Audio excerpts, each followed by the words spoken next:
नमस्कार व्यूअर्स, मैं हूं अमीश देवगन और आप देख रहे हैं देश का सबसे प्रामाणिक और लोकप्रिय कार्यक्रम आर पार। एक ऐसा गीत, एक ऐसा गाना जिसकी हर लाइन में देश की वंदना हो, भारत भूमि को देवी के तौर पर बताया जाए। क्या ऐसे गीत से किसी को आपत्ति, दिक्कत, परेशानी हो सकती है? हम सबका जवाब यही होगा, नहीं, बिल्कुल नहीं। ऐसे गीत पर आपत्ति नहीं हो सकती। लेकिन हमारा एक मुल्क ऐसा है, हमारा एक देश ऐसा है कि एक सियासी सोच ऐसी भी रही है जिसने हमारे राष्ट्र गीत यानी वंदे मातरम के टुकड़े कर दिए और इसके बाद 6 छंदों वाला गीत मात्र जो 2 छंद वाला गीत रह गया। लेकिन आज वंदे मातरम के 150 साल पूरे होने पर मोदी सरकार संसद में इस पर महाबहस करवा रही है, जिसकी शुरुआत खुद प्रधानमंत्री नरेंद्र मोदी ने करी और कहा कि जिन्ना और मुस्लिम लीग के दबाव में झुककर तब की कांग्रेस ने वंदे मातरम के साथ विश्वासघात किया और फिर देश के बंटवारे पर भी पंडित नेहरू और कांग्रेस को झुकना पड़ा। यानी ये वंदे मातरम के टुकड़े नहीं हुए थे, ये देश के टुकड़े हुए थे। ये सब सिर्फ और सिर्फ कांग्रेस की तुष्टीकरण वाली पॉलिटिक्स के चलते हुआ।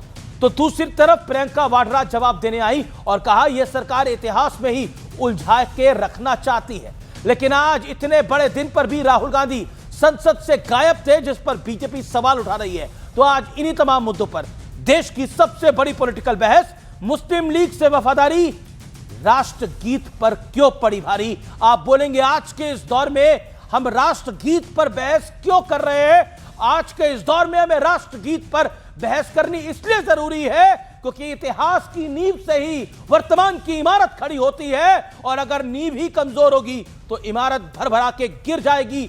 आज का यह कार्यक्रम ऐतिहासिक है, इसे ज्यादा से ज्यादा लोगों के साथ शेयर करें।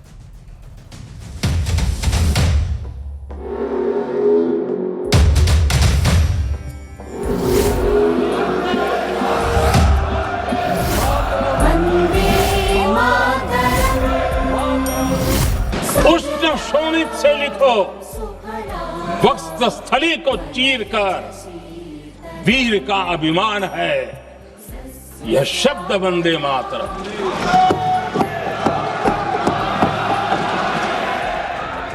राष्ट्रगीत वंदे मातरम के 150 साल पूरे होने पर संसद में जब इस पर महाबहस का मौका आया तो प्रधानमंत्री मोदी ने इतिहास के पन्ने खोल कर कांग्रेस पर जोरदार प्रहार किया। कांग्रेस ने मुस्लिम लीग के सामने घुटने टेक दिए। तुष्टीकरण की राजनीति के दबाव में कांग्रेस वंदे मातरम के बंटवारे के लिए झुकी। इसलिए कांग्रेस को एक दिन भारत के बंटवारे के लिए झुकना पड़ा। कांग्रेस वर्किंग कमेटी में के सेशन में यह निर्णय लिया गया कि जहां पर भी नेशनल गैदरिंग होगी वहां पर हम शुरुआत में वंदे मातरम के पहले 2 पंक्तियों को हम गाएंगे। इस सिद्धांत को मुस्लिम लीग ने बहुत बड़ी इसकी आलोचना की और आलोचना हिंदू महासभा ने भी की। ये कभी कभी हिंदू महासभा और मुस्लिम लीग के जो राजनीतिक उद्देश्य है वो एक हो जाते हैं। हम ये बहस यहाँ आज 2 वजहों से कर रहे हैं। पहला कि बंगाल का चुनाव आ रहा है, हमारे प्रधानमंत्री अपनी भूमिका निभाना चाहते हैं उसमें। कांग्रेस के हर एक अधिवेशन में 1905 से लेकर आज तक सामूहिक तौर पर वंदे मातरम गाया जाता है। आपके अधिवेशनों में गाया जाता है कि नहीं, ये बताइए। जिन्ना को वंदे मातरम से दिक्कत थी, अंग्रेजों को वंदे मातरम से दिक्कत थी और जिन्ना के मुन्ना को भी वंदे मातरम से दिक्कत है। कभी अंग्रेज विवाद कर करके, डिवाइड कर करके राज किया करते थे। आज भी वही रास्ता कुछ लोग अपना रहे हैं। लेकिन चर्चा सिर्फ सदन के भीतर तक सीमित नहीं थी, बाहर का नजारा भी देख लीजिए। वंदे मातरम को बिल्कुल गाने की जरूरत नहीं। और नेहरू जी ना होते ना तो यहाँ ना होते, सोमालिया जैसा देश होता। गीत किसका? प्रधानमंत्री जी का है क्या वो? पंडित जवाहरलाल नेहरू के कहने पर वंदे मातरम के सीने पर छुरा भोंका गया, वंदे मातरम का विभाजन हुआ वंदे मातरम के साथ विश्वासघात हुआ और वंदे मातरम की कई पैराग्राफ्स काट दिया गया। 150 साल पुराने एक गीत जिसको वंदे मातरम के नाम से जाना जाता है, कुछ लोग वंदे मातरम को थोपने पर लगे हुए हैं। आप राष्ट्रगीत के लिए मुसलमानों को देशद्रोही साबित करना चाहते हो। तो आज इसी मुद्दे पर होगी देश की सबसे बड़ी बहस। मुस्लिम लीग से वफादारी, राष्ट्रगीत पर भारी। आखिर वो कौन सी सियासत की कठिनाई थी कि मुस्लिम लीग की बात के आगे झुकना पड़ गया?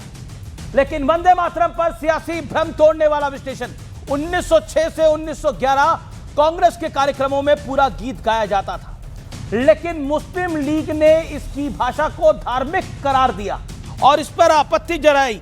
लेकिन मुस्लिम लीग ने जब आपत्ति जताई तो फिर इसे हटाया गया। 1937 में मुस्लिम लीग ने वंदे मातरम के खिलाफ प्रस्ताव पारित किया। कांग्रेस ने इसे औपचारिक रूप से 2 छंदों वाला रूप में अपनाया, यानी 6 छंद से 2 छंद में आया। 15 अगस्त 1947 की मैं बात करता हूं। आजादी के बाद ऑल इंडिया रेडियो पर जो पहला गीत बजा था वो वंदे मातरम था।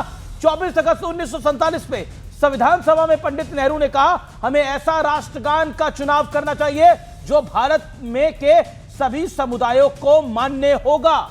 जबकि हमने देखा विभाजन धर्म के आधार पर लिया पंडित नेहरू ने। आइए मैं बढ़ता हूं आगे। अब क्या होता है आगे?